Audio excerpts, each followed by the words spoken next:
It's always so good to be with you. Thank you for joining me again this morning as we look at the scriptures, as we seek to grow and learn and get more and more into the Word of God. It's always so good to be with the people of God. Now, I started a small bite series last week looking at the book of Hosea, chapter 4 and verse 6. And the basic text is, "My people are destroyed from a lack of knowledge." Now, we've already unpacked that and put it into its context in the whole passage. And I also asked you to, if you had time, read the book. Well, let's pray together. Our Father in heaven, thank you for the privilege of being able to dig into the Bible, and we pray that you would guide us by your Holy Spirit, teach us from your word, grow us in Christ's likeness, prepare us for glory and also for service. We ask in Jesus' name.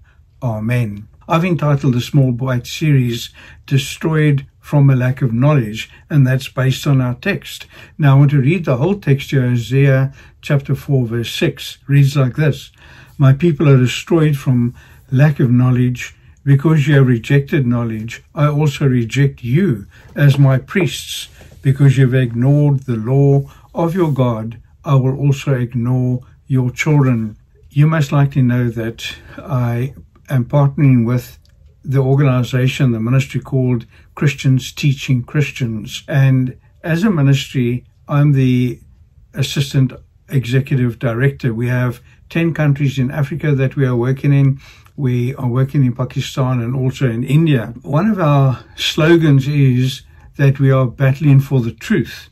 So the reality is that there is little truth going around the world when it comes to Christianity. And I'm going to perhaps explain that a little bit deeper in a moment or two. But we are battling for the truth around the world.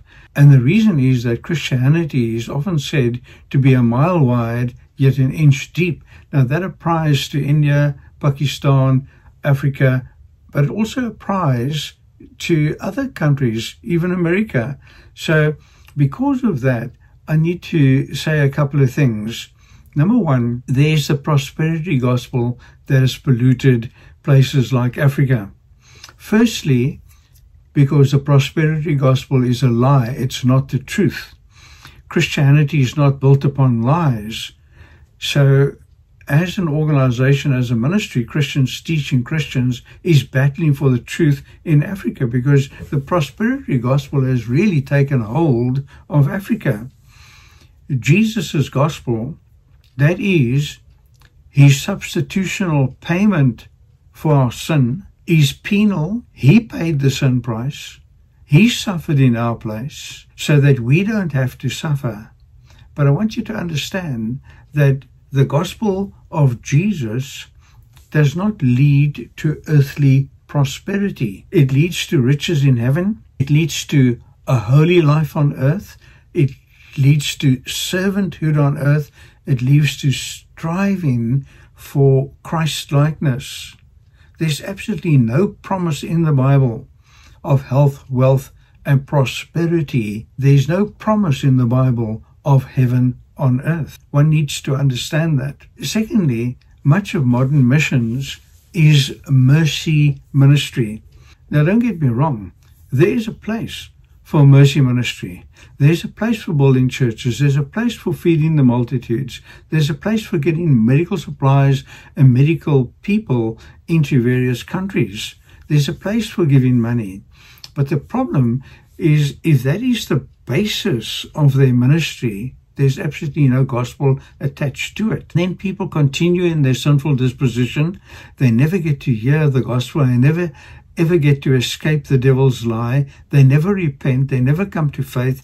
They are not forgiven of their sin. Their lives are not transformed by the life-changing power of the gospel of the Lord Jesus Christ.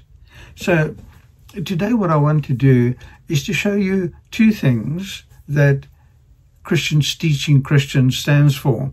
And the first is our mission statement. Our mission statement comes from the passage in Matthew 28 from verse 18 to 20, and it reads like this. Then Jesus came to them and said, all authority in heaven and on earth has been given to me. Therefore go and make disciples of all nations, baptizing them in the name of the Father and of the Son and of the Holy Spirit, and teaching them to obey everything I've commanded you, and surely I am with you always to the very end of the age. So the Lord Jesus gives an instruction to go and make. You'll notice that he says that he has all power and authority in heaven and earth. He's empowered to send his people to the four corners of the earth to make disciples. And the emphasis is making disciples. So how do you make disciples? Well, verse 20 says, teaching them to obey everything I've commanded you. Now notice that it doesn't say teaching them about prosperity. It doesn't say teaching them about greed. It doesn't say teaching them to amass wealth. It doesn't say teaching them to become covetous. It doesn't say teaching them rituals. It doesn't say teaching them religion. It says teaching them to obey everything I've commanded you. So there was the Lord Jesus, and if you read through the Gospels, you'll notice that he was explaining the Old Testament to the people. By virtue of us calling it Gospels, he was preaching the Gospel.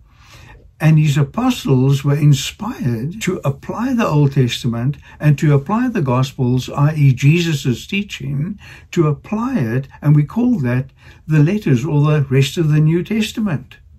You see, my friends, teaching is the backbone of eradicating the lie that people are living. Eradicating the lie of the prosperity gospel in places like Africa and other countries. Eradicating the rituals, eradicating this concept of religion that people are caught up in. Disciples are made through teaching people everything God teaches in the Word of God, the Bible. God says through the prophet Hosea, my people are destroyed from a lack of knowledge. And so as our ministry, Christians teaching Christians, we want to teach people to know the Word of God and to know it properly. Now let me explain our mission statement to you, and it comes from Acts 2:42, and it reads like this. They devoted themselves to the apostles' teaching and to fellowship, to the breaking of bread and to prayer. Now you notice that it does not say that the early Christian church was devoted to wealth and prosperity, to miracles and healings, to rituals and religion, and it wasn't even devoted to the esteemed apostles. Rather, it says, first of all, in that text, they were devoted to the apostles' teaching. What was the apostles' teaching? Well, the apostles taught the Old Testament, and the apostles taught the gospel, and their teaching became known as the New Testament. So they were devoted to the Bible. The early Christian church was devoted to the Word of God, the Bible. And then secondly, you'll notice that they were devoted to fellowship, and perhaps a better translation of fellowship is the fellowship, meaning the church. As you know, the church of people, it's the bride of Christ, it's the body of Christ. And you notice that they were not devoted to self-gain or to personal riches or to the prosperity gospel. Rather, they were devoted to the body of Christ. They were devoted to the Bible, the Word of God, and secondly, they were devoted to the body of Christ, to the faith. Their devotion was to the body of Christ. And then the text goes on to say that they were devoted to the breaking of bread. Now, the breaking of bread means the Lord's table, the Lord's Supper, which is one of the two sacraments. The other one is baptism.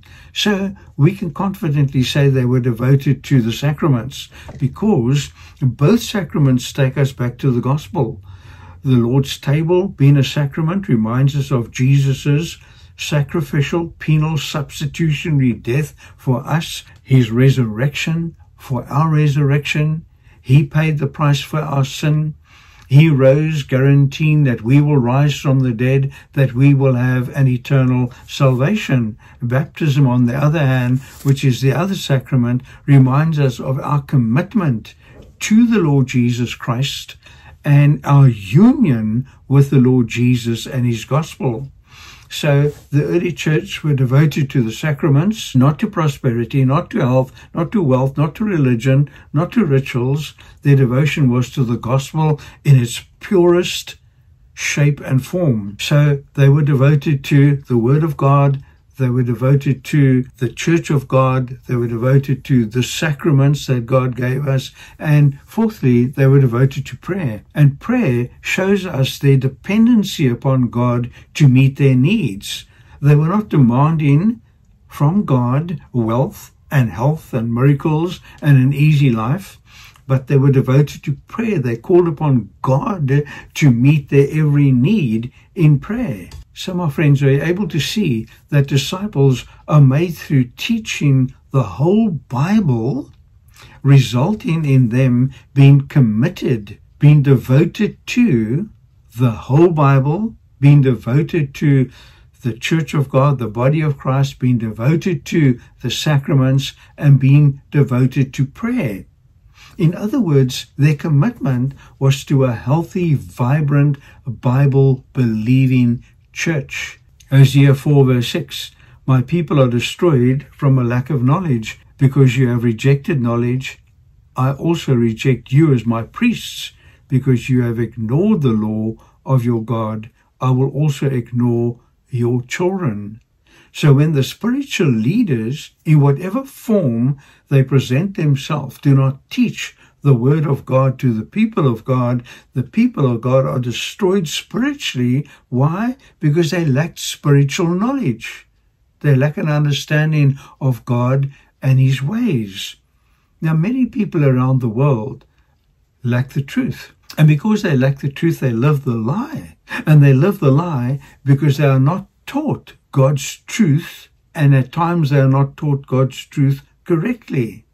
And so the result is, and I want you to have a look at Hosea 4 verse 6 again. My people are destroyed from a lack of knowledge. They lack knowledge and therefore they are destroyed. Because you have rejected knowledge, I also reject you as my priest. So the priests, the spiritual leaders, are rejected by God because they themselves rejected knowledge. And because they rejected knowledge, they didn't teach the people knowledge from the word of God, and therefore the people are destroyed. And it goes on to say, because you have ignored the law of your God, I will also ignore your children. So the children, in other words, the next generation and generations are ignored by God because there was an ignoring of the word of God by the priests, not teaching the parents the word of God. And so the people are destroyed from a lack of knowledge. This is what is so shattering, friends. God will ignore the next generation because the teachers and the priests lived a lie. The parents, therefore, lived a lie, causing the children in the next generation to live a lie. So whose fault is it? Now, the obvious answer is the spiritual leaders. And so Christianity then becomes a mile wide and an inch deep. Christianity is weak. It has no power because there is no true Christian gospel. People are destroyed for a lack of knowledge. Let's pray. Our Father in heaven, please let it be that in pulpits around the world, your word is taught and taught properly. We pray that there would be not just the education of the adults for today, but that there will be the education of the children for tomorrow, so that the Church of God may continue from one generation to the next. And thank you so much that we can pray in Jesus' name. Amen. God bless you and keep you, and until we meet again.